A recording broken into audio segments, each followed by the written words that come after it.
네, 안녕하십니까. 윤철중입니다. 오늘 방송은 특별히 싱가포르 H&M 지사에서 직접 듣고 온 이야기를 전해드리겠습니다. 김기태 번역자님과 이 나눈 대화를 좀 바탕으로 해서 H&M의 현재 해운업 현황과 전망, 그리고 또 주주분들이 궁금해할 그런 부분들을 좀 정리를 해서 말씀을 드리는 시간을 가져보도록 할게요.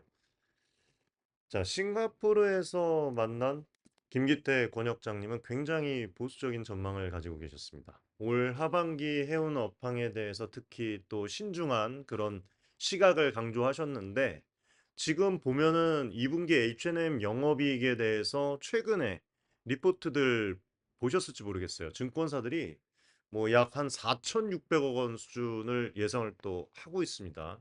근데 권역장님께서는 이 부분에 대해서도 이제 좀 말씀을 해주셨어요. 뭐 방송에서 제가 자세하게 말씀을 드리긴 좀 저거 하지만 내부적으로는 좀 보수적으로 보고 있다는 어떤 그런 그 의미를 받았습니다. 물론 뭐 정확한 숫자는 공식 발표를 기다려 봐야 되겠지만 경영진 분들의 이런 신중한 태도는 현재 시장 상황에 아, 확실성보다는 불확실성이 아직 남아 있다는 것을 여러분들이 조금만 살펴보시면 아실 수가 있을 거예요. 그리고 또 한 가지 인상 깊었던 부분은 최근 몇 년간 해운업계의 호황기에 각각의 이 해운사들이 돈을 어떻게 활용하는가에 대한 권역장님의 견해였습니다. 뭐 지금 뭐 코로나 때도 그렇고 이 여러 해운사들이 뭐 문을 닫은 해운사들도 있지만 그 전에 그걸 이제 호황기에 또 그걸 누리면서 자본을 크게 늘린 해운사들도 상당히 많아요. 예. 그래서 일부 해운사는 호황에 번 돈으로 무리하게 덩치를 또 키우면서 선박 자체를 대거 확장을 했습니다. 이랬을 경우에 이제 물동량이 많아지면 상관이 없는데 적어지면은 수요가 적어지면 또 문제가 되겠죠. 크게 또 캐파를 덩치를 키우면 그렇죠. 근데 반면에 H&M은 역대급 호황에서 얻은 수익을 차곡차곡 자본으로 축적을 했고 헛되이 쓰지 않았다는 거예요. 그래서 권역장님께서 지금 이제 번 돈을 어떻게 어디에 쓰느냐가 가장 중요하다고 또 말씀을 해주셨고 H&M이 이 점에서 전략적으로 잘 대응을 한 것 같은 그런 그 제 생각을 좀 여러분들에게 말씀을 드리고 싶습니다. 덕분에 업황이 예상만큼 받쳐주지 않는 그런 상황들이 와도 또 최근 상황도 그렇게 썩 막 엄청난 예전처럼 그런 호황은 아니잖아요. 그래서 H&M은 그런 부분에 있어서는 재무적 안전판을 가진 셈으로 좀 볼 수가 있을 것 같습니다.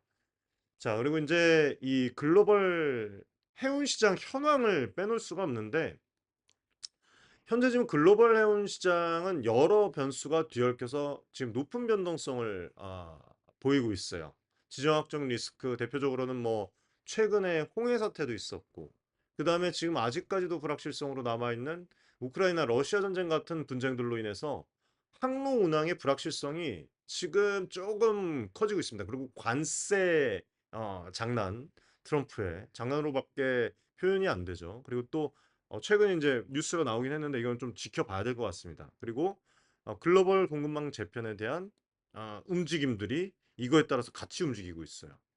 예를 들어서 뭐 지금 일본, 인도 얘기 나왔는데 최근에 관세도 지금 그것뿐만이 아니라 미중 무역 분쟁으로 생산하는 그런 생산, 그다음에 물류 중심지가 중국에서 동남아로 이동하는 그런 흐름도 해운 물동량 패턴에 나타나면서 변화를 주고 있습니다. 그리고 말씀을 또 김기태 원역장님께서 하셨지만 동남아 쪽에 이런 또이 소규모 네트워크들, 소규모라고 말씀드리는 것보다 거미줄 같은 그런 촘촘한 네트워크들이 앞으로 더 중요해질 것이다.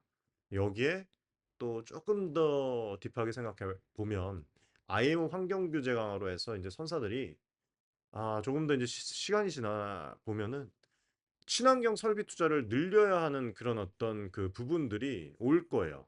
예. 그러면 그런 부분들은 앞으로 이제 선사들이 부담이 될 수가 있겠죠. 겹쳐 있죠. 그래서 이런 상황 속에서도 지금 H&M은 꾸준하게 지금 넓혀가고 있고 또 해운 누님이 보면은 2021년도에 팬데믹 시기 기록했던 초호황의 고점을 넘어서 한때 이제 치솟았다가 최근에 다소 안정화 추세를 보이고 있죠. 좋게 말씀드리면. 근데 다만 안정화됐다고 해도 절대적 수준은 여전히 과거 대비 낮은 수준은 아니에요. 그래서 지금 현재 뭐 여러분들 보셨을지 모르겠지만 2015년 7월 현재 운임 지표들을 보면은 전반적으로 조정 국면입니다. 그렇죠? 그리고 태평양 항로 쪽에 아시아 미국 운임이 하락 압력을 받고 있고 또 지금 이 KCCI K 컨테이너 운임 종합 지수를 보면은 최근에 몇 주 이상 연속 하락을 해서 7월 초에 보면은 2,400 포인트 조금 넘었죠.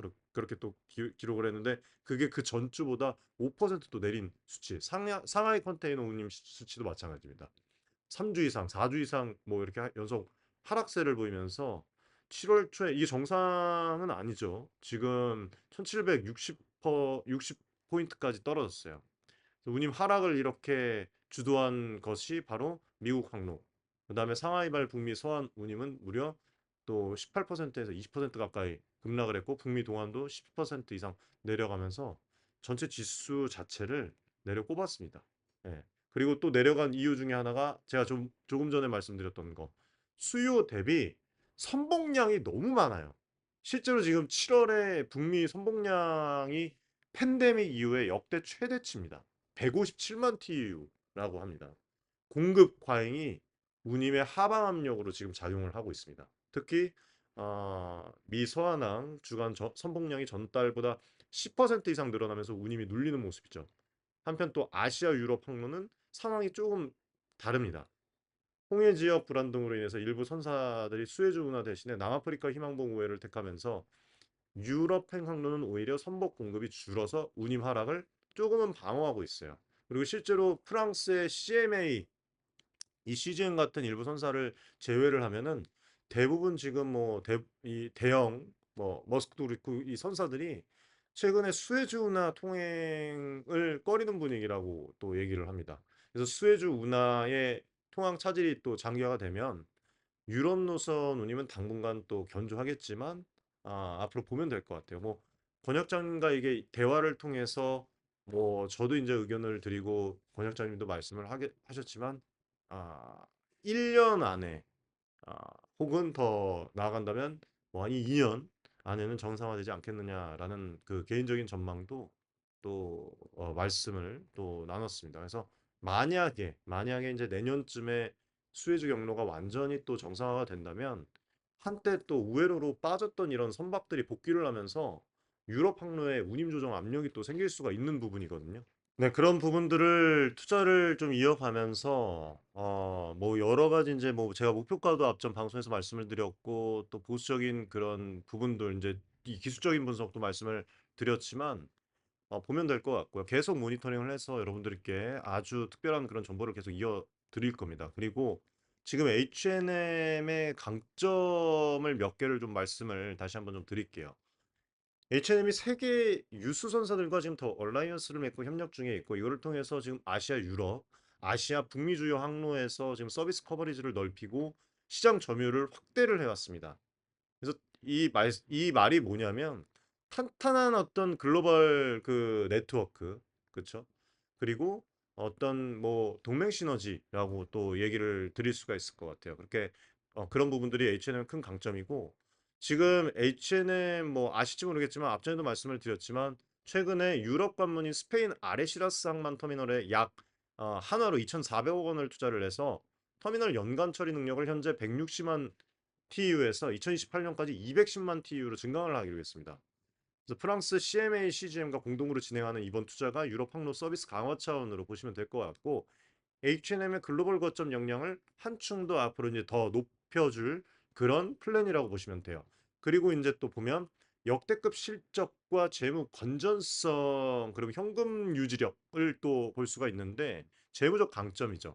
팬데믹 기간 물류 대란이랑 운임 급등의 수혜로 H&M이 지난 몇 년 동안 역대급 실적을 쌓은 것을 아마 이 장기적인 그 투자 주주분들은 아실 거예요. 그 결과 어떻게 했습니까? 재무 구조도 크게 개선이 됐죠. 2024년 연말 기준의 매출액이 11조 7천 그리고 전년 대비 이게 39.3%가 증가한 부분이고 영업이익도 3조 5,128억 원으로 당기순이익도 지금 뭐 3조 7,822억 원을 기록을 했습니다. 영업이익 그다음에 순이익 모두 전년 대비 큰 폭 성장을 하면서 사상 최고 수준을 달성을 했어요. 이러한 이익 급증이 코로나 이후에 물류 수요에 대한 어떤 회복과 운임 상승 효과가 맞물린 그런 어떤 결과죠. 그리고 2025년에도 1분기 실적이 상당히 좋았습니다. 영업이익이 6,139억 원, 당기순이익이 7,397억 원. 그렇죠? 시장 컨센서스를 각각 뭐 4%가량, 14%가량 웃돌면서 어닝 서프라이즈를 또 달성을 했어요. 예. 그래서 해상 운임이 작년보다는 안정되었다지만 여전히 높은 수준을 유지를 했고 또 H&M이 비용 효율화 노력을 지속한 덕분에 수익성을 지킬 수 있었다고 저는 그렇게 생각을 합니다. 그래서 이렇게 탄탄한 실적에 힘입어서 재무 건전성 지표들도 업계의 최고 수준이라고 좀 생각을 해요. 이거 제가 앞전에도 좀 말씀을 드렸던 것 같은데 2024년 실제 EPS가 약 5,055원이었는데 해운호황의 정점을 지나서 정상화 단계 지금 2025년에 지금 2,170원 수준으로 감소할 것으로 그렇게 또 예상이 되고 운임 하락이랑 투자 확대에 따른 일시적 이익 감소로 보는 시각이 되게 많습니다. 그리고 PER 같은 경우에도 지금 2024년 말 기준으로 해서 어 지금 현재 같은 경우에 뭐 4.8배 또 나오고 있는데 2024년 말에는 3.5배죠. 매우 낮았죠. 예. 그쵸? 추정 PER이 지금 보시면 11.27배예요. 예. 11배 수준까지 지금 올라갈 전망으로 보고 있습니다. 이익 감소로 PER 수치가 높아지는 효과지만 그래도 여전히 업종 평균 대비 낮은 편이라고 저는 생각을 해요. 그래서 주가가 저는 뭐야 그 권역장님께서는 되게 보수적으로 보시더라고요. 그러니까 주가에 대해서 이제 본인께서는 이제 잘 주식적으로 이제 기술적 같은 그런 분석을 또 하시질 않으시니까 그렇게 말씀하셨는데 저는 오히려 지금 이 시점이 2만 원대 이 초반 이 어, 현재 이 펀더멘탈과 기업의 실적 그리고 앞으로의 뭐 그런 뭐 또 이제 여러 가지 이제 이벤트들이 남아 있습니다. 자사주 뭐 관련해서도 또 말씀을 드렸죠. 그다음에 뭐 이제 더 길게 훨씬 더 길게 봐야 되겠지만 북극 항로 그다음에 뭐 H&M 본사 관련 문제들 이런 부분들 저런 부분들 다 통틀어서 봤을 때 H&M의 현재 주가는 고평가는 아니다라고 그렇게 권혁장님에게 제가 직접 말씀을 드렸어요. 고평가는 아니다. 예. 뭐 지금 PBR도 2024년 0.56배였거든요. 지금 이제 2025년에는 0.78배, 최근까지만 해도 0.8배였죠. 예. 그렇게 또 보이고 상승할 거로 보이고 여전히 그러니까 1배 미만이기 때문에 자산 가치 대비 주가가 매력적인 수준이라고 생각을 해요. 그렇죠? 그리고 2024년에 ROE가 15.35%예요. 전년도. 예, 업종 내 경쟁사들과 비교를 해도 사실상 매우 양호한 그런 수준이라고 볼 수가 있습니다. 그러니까 그만큼 자본 효율성이 높다는 뜻이죠. 뭐 부채 비율도 2024년 기준으로 해서 21%에 불과합니다. 거의 무차입 경영 수준으로 지금 재무 안정성이 엄청 뛰어나요. 벌어들인 현금으로 대부분 투자를 감당을 하면서 부채를 최소화했다는 의미예요. 그래서 이렇게 탄탄한 재무 구조 덕분에 H&M의 미래를 위한 투자 여력도 충분하다고 저는 생각을 합니다. 그래서 뭐 이런 재무 구조 탄탄하고 미래를 위한 그런 어떤 투자 여력들 그리고 움직임들 스페인 항로 개척 뭐 여러 가지 그리고 이제 실제로 2024년 영업 활동 현금 흐름이 4조 8천억 원에 달했는데 같은 해 이제 투자 활동이 나간 게 이제 마이너스 6조 정도 돼요. 큰 폭의 유출을 보였죠. 이게 이제 친환경 선박 발주랑 터미널 등의 설비 투자 자금을 투입했기 때문이고 단기적으로는 현금 유출이 컸지만 환경 규제 대응이랑 경쟁력 강화를 위한 필수 투자로 저는 그렇게 평가를 합니다. 그래서 그런 결과들을 반영하듯이 또 FCF 자유현금 흐름도도 보면은 2조 3,376억 원 여전히 크게 플러스고 이거를 통해서 향후 배당 확대랑 추가 투자 여력 지금 확보하고 있어요. 제가 방송에서 이제 앞서서 말씀을 드렸었는데 H&M이 막강한 현금 보유력을 갖고 있다고 말씀을 드렸죠. 그래서 주주들은 그런 부분에 이제 강점을 두고 주주를 위한 적극적인 환원 정책으로 이어질 것으로 봐요. 실제로 H&M이 올해 약 2조 원 규모의 자사주 매입, 그다음에 뭐 자사주 관련 그 소각 또 얘기가 나왔죠. 그렇죠? 여기도 이제 나오는데 이미 뭐 주총에서 해당 계획을 발표를 했고 KB증권을 최근에 주관사로 선임을 해서 공개 매수 방식의 자사주 매입을 준비 중인 것으로 이렇게 얘기가 나왔어요. 그리고 일부의 이제 증권사 리포트에서 지금 H&M의 공격적인 배당 정책, 2조 원 규모의 자사주 매입 소각 뭐 그런 어떤 계획이 주가에 긍정적인 영향을 앞으로 미칠 것이다. 그렇게 또 분석을 했어요. 예, 그리고 실제로 H&M 주가가 5월 중순이랑 뭐 미국과 이 중국의 고율 관세부가 유예 소식이 전해진 뒤에 최근까지 그때 당시 기준으로 보면 40% 급등을 했습니다. 뭐 물론 미중 관세 이슈로 화물이 단기적으로 몰릴 것이라는 기대감도 있었지만 글로벌 선사들의 주가 흐름이랑 차별화된 그 H&M의 강세를 보면은 대규모 자사주 매입 소식이 핵심 또 모멘텀이 좀 어느 정도 작용이 된 것 같아요. 예. 당연히 자사주 매입 효과는 유통 주식수 감소로 주당 가치 상승이 되는 거잖아요. 그렇죠? 예, 상승 압력이 커지는 데 있죠.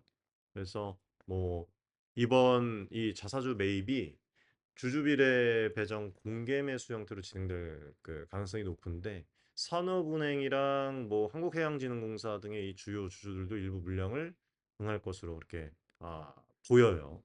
대략적인 계산으로는 뭐 글쎄요 보시면은 뭐 아시겠지만 기존 발행 주식 약 2억 9천만, 2억 7천만 수준으로 이제 발행 주식 수가 줄어들 수 있다고 또 얘기를 합니다.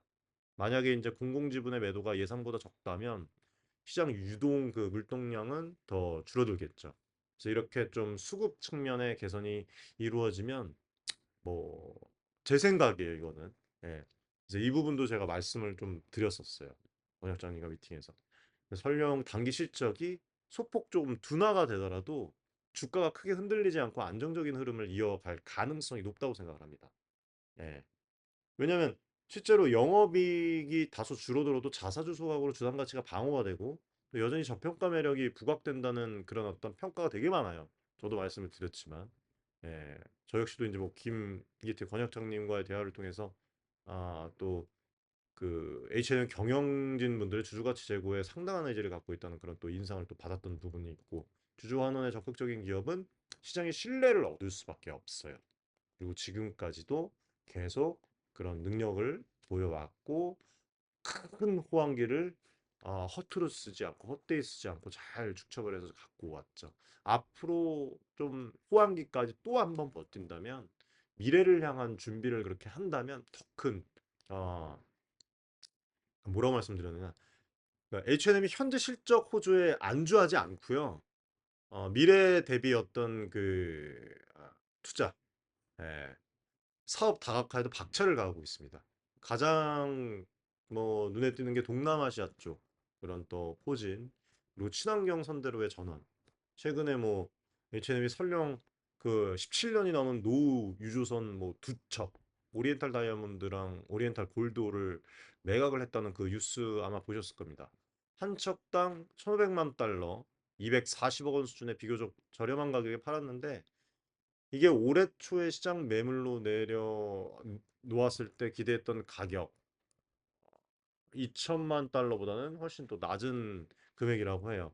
그래서 저율 노선을 과감히 처분을 해버리고 친환경 신조선으로 선대를 교체를 해서 미래 경쟁력을 높이려고 하는 그런 부분이겠죠.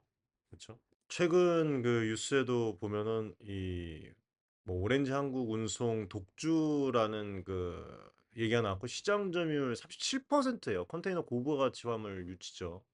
리퍼 컨테이너, 냉동 냉장. 뭐 이런 것처럼 뭐 운송에 집중을 하고 있는 부분들도 있고, 예, 지금 이것뿐만 아니라 뭐 여러분들 아실지 모르겠지만 벌크선 탱커 다양한 선종으로 투자를 확대하는 모습이 있어요. 컨테이너 운송 사업을 중심으로 벌크 운송 사업이랑 통합 물류 사업 이렇게 영역까지 확장을 해서 안정적인 사업 포트폴리오를 구축하려는 전략인데 실제로 그 작년에 H&M이 발표를 한 2030년 2030 중장기 전략에 따라서 23조 5천억 원 규모의 투자를 확정을 또 했습니다. 그래서 이거를 통해서 2030년까지 컨테이너 선대는 2배, 탱커 및 건화물선 선대는 3배로 증강시킬 계획이라고 해요. 예. 그리고 또 이제 그 유조선이랑 벌크 중심이었던 사업 구조를 액화 이산화탄소 등의 친환경 에너지 수송으로 다각화할 그런 방침이라고 합니다. 한마디로 어, 해운업 패러다임 변화에 선제적으로 대응을 해서 미래 이 성장 동력을 확보를 하려는 것이죠. 그래서 이런 대규모 투자와 사업 다각화는 H&M의 튼튼한 재무 체력이 있기 때문에 가능한 일이고 권혁장님도 또 강조를 하셨지만 해운업에서 살아남으려면 결국에는 버티는 힘이 되게 중요하다고 해요. 호황까지 또 한 번 버티는 거죠.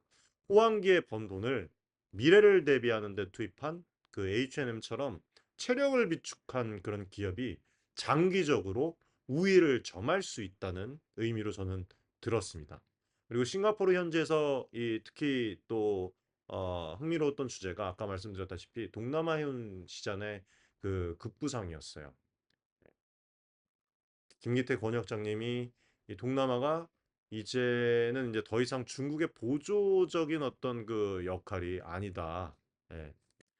실제로 동남아 지역의 물동량 증가세가 최근에 몇 년 동안 중국을 앞질 정도로 그렇게 폭발적으로 지금 나타나고 있고 뭐 4, 5년 전까지만 해도 H&M 전체 물동량에서 동남아 지역이 차지하는 그 비중이 19% 수준이었는데 최근에는 30%를 넘어섰다고 그렇게 말씀을 해주셨고 그만큼 뭐 말레이시아 쪽, 뭐 인도네시아, 이 싱가포르 쪽 그리고 이제 더 베트남도 가깝잖아요. 베트남도 한 2시간, 태국, 뭐 베트남 이렇게 동남아말 수출 화물이 급증하고 있다는 얘기죠. 그래서 이런 변화의 배경에는 또 미국, 중국에 대한 무역 분쟁이 또 크게 작용한 것으로 저는 이해를 했고 권혁장님에 따르면 또 2018년 이후에 미국의 대중국 이 관세 부과가 잇따르면서 중국발 미주형 화물이 크게 위축되는 그런 현상이 있었습니다. 그래서 그런 부분들 그래서 관세 충격으로 중국발에 대한 그 물량이 40% 가까이 급감하기도 했는데 많은 화주들이 이제 생산이랑 선적지를 중국에서 동남아로 이제 전환을 하는 거죠. 그 결과 이제 베트남이나 태국 동남아발 그 미주 물량은 오히려 증가하는 모습도 나타났고 예, 이후에 이제 관세 뭐 유예 협상으로 중국 수출이 잠시 회복이 되면 동남아 물량 증가세는 둔화가 되고 뭐 그런 그 부분 뭐 언제 또 중국이 막힐지 모른다는 어떤 불안감은 여전히 남아 있다고 생각을 해요. 그래서 이 대안이 동남아가 된 것이고 그거를 H&M이 잡고 있는 것이죠. 중요한 부분들을 알고 있고 동남아가 안정적이고 지속 가능한 그 수출 기지로 주목받고 있는 상황이라고 여러분들 보시면 됩니다. 그래서 그런 흐름을 기회로 삼아서 동남아 노선 투자를 강화를 하고 있고 중국에서 넘어오는 물량을 적극 공략을 해야 하는 거죠. 그리고 신규 화주 확보를 통해서 시장을 또 선점을 하는 겁니다. 예. 그래서 이거를 위해서 올해 하반기 이제 동남아 신규 항로 서비스 얘기가 나온 것이고 예. 그동안에 보면은 이제 초대형선 위주였던 운영 전략을 보완을 해서 중소형 선박을 동남아 지역에 거미줄처럼 이렇게 투입을 하면서 그럼으로써 항만 여건이 열악한 지역까지 세밀하게 이렇게 연결할 수 있도록 그렇게 하는 거예요. 지금 뭐 그렇게 지금 배치를 하고 있습니다. 예, 그렇게 해서 뭐 진행을 하고 있고 민첩하게 대응을 하고 있는 것이죠. 예. 그리고 이제 가장 중요한 게 하반기 전망에 대해서 이제 얘기를 나눴는데 상당히 보수적이었어요. 근데 저는 그거를 듣고 느낀 거는 딱 한마디로 표현을 하자면 이건 것 같아요. 신중하지만 희망은 있다. 딱 이게 팩트인 것 같습니다. 예. 어, 이렇게 이제 저는 그 받아들였고 이제 올해 하반기 그 부분에 대해서 좀 말씀을 드리면 올해 흐름을 상고하죠. 즉 상반기에 높고 하반기에 낮은 형태로 그렇게 좀 예상을 해볼 수가 있을 것 같아요. 미주 시장 특히 좀 말씀을 드리면 7, 9월에 성수기 시즌이거든요. 네, 그럼에도 불구하고 올해 지금 뭐 5, 6월 보면은 뭐 많은 물량들이 앞당겨서 선적된 그런 영향으로 보면은 정작 성수기가 오면은 물동량이 전보다는 주춤할 가능성도 있다고 그렇게 봅니다. 그리고 지금 연말에 이 블랙 프라이데이를 앞둔 재고 물량을 이미 한 차례 땡겨서 보낸 그런 부분이 있어서 예년 대비 3분기 성수기 효과가 약할 수 있다는 것이죠. 그렇게. 그리고 이제 미국의 이 대중국 관세 압박 이게 이제 소비재 물가 상승으로 이어지면서 결과적으로 아시아 전체 수요를 위축시키는 부정적인 어떤 영향도 또 우려가 됩니다. 그래서 이런 변수들 때문에 하반기에 아시아발 이 물동량이 당초 기대보다 약세를 보일 가능성이 좀 있어 보여요. 네. 운임 측면에서도 앞서 말씀드렸다시피 태평양 항로는 공급 과잉으로 하락세인 반면에 아시아 유럽 항로는 중동 정세로 인한 우회 영향으로 상대적 강세를 보일 전망이 있죠. 다만 이제 이러한 흐름에도 수혜주 운하 정상화 시점이나 중동 지역의 정세 변화에 따라서 언제든지 뒤바뀔 수가 있어요. 그래서 지속적인 모니터링이 그래서 어, 필요한 겁니다. 그리고 번역장님께서 예측이 어려운 때일수록 비용 관리적인 부분, 그다음에 서비스 품질에 대해서 이제 집중을 해야 된다고 그렇게 말씀을 하신 것 같고, 그다음에 결국 상황이 어떻게 변하든지 그건 것 같아요. 말씀하신 그 부분 중에 팩트는 기본에 충실하겠다라는 뜻으로 그렇게 저는 들었습니다. 이것이 오히려 불확실성을 돌파하는 현명한 자세이지 않을까라고 생각을 합니다. 자, 결론적으로 제가 이번에 김기태 권역장님을 뵙고 여러 가지 이야기를 한 2시간가량 나눴는데 H&M이 보면 솔직하게 말씀을 드릴게요. 짙어지는 이 해운 업황의 안개 속에서도 지난 호황기에 이 다져놓은 탄탄한 재무 구조랑 투자 여력, 그리고 이제 전략적인 어떤 사업 다각화를 무기로 해서 안정적인 항해를 이어가고 있다고 저는 말씀을 드리고 싶습니다. 저는 그렇게 생각을 했어요. 그리고 또 경영진은 보수적인 관점에서 미래를 준비를 하면서도 주주가치 제고를 위한 과감한 결정도 병행을 하는 그 균형 잡힌 전략을 또 구사를 하고 있고요.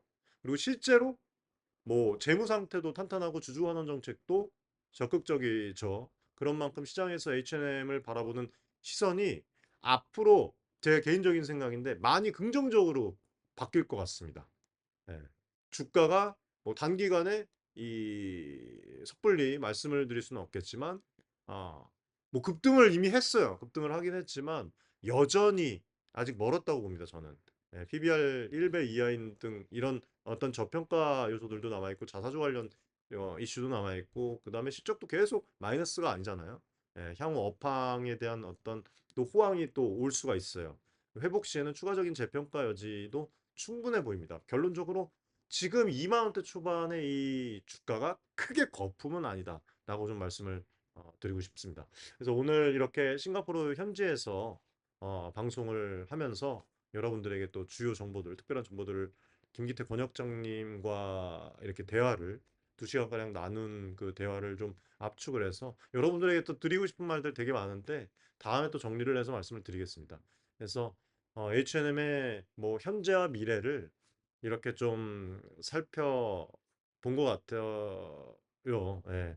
뭐 도움이 되셨기를 바라겠고 이렇게 또 해외까지 뛰어다니면서 발품으로 정보를 전하는 투자 방송은 국내에서 아마 흔치 않을 것이라고 저는 자부를 합니다. 저 윤철중은 앞으로도 필요하다면 뭐 싱가포르뿐만 아니라 세계 어디든 달려가서 우리 또 개인 투자자분들께 도움이 되고 특별한 정보들, 뭐 때타지 않은 그런 그 정보들, 기업들 발굴을 해서 뭐 해외 기업도 마찬가지예요. 최신 기업 정보랑 전망을 생생하게 전달을 해드리겠습니다. 예. 그리고 또 김기태 권역장님을 비롯해서 이 또 이번 미팅에 또 협조를 해주신 또 H&M 싱가포르 지사 관계자분들 또 친절하게 이렇게 또 잘 대해주시고 해주셨는데 이 자리를 빌려서 감사 인사 드리고요.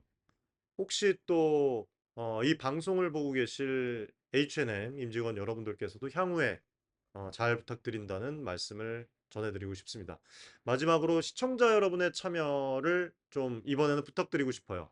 오늘 방송 내용 중에서 혹시나 궁금한 점이나 H&M 관련으로 더 알고 싶은 부분이 있다면 뭐 댓글로 이렇게 질문을 남겨주세요. 제가 방송 후에 하루 정도 이제 시간을 내서 가능한 한 선에서 직접 답변을 달아드리겠습니다. 여러분들의 이런 적극적인 피드백이 더 좋은 콘텐츠를 만드는 힘이 되거든요. 그래서 그렇게 해주시면 되겠고, 뭐 주가 얼만큼 올라갈까요? 뭐 주가 뭐 언제 팔아야 될까? 그런 거 말고 여러분들 기업에 대한 부분들 남겨주시면 될 것 같고, 그렇게 하면 될 것 같습니다. 네, 그럼 이상으로 이 싱가포르 현지에서 전해드린 윤철중의 H&M 분석 방송을 마치도록 하겠습니다. 오늘 방송 도움 되셨으면 구독, 좋아요, 응원의 댓글 잊지 말아주시고, 앞으로도 스페셜한 그런 정보도 함께 제공을 하면서 찾아뵙도록 하겠습니다. 시청해주셔서 감사드립니다.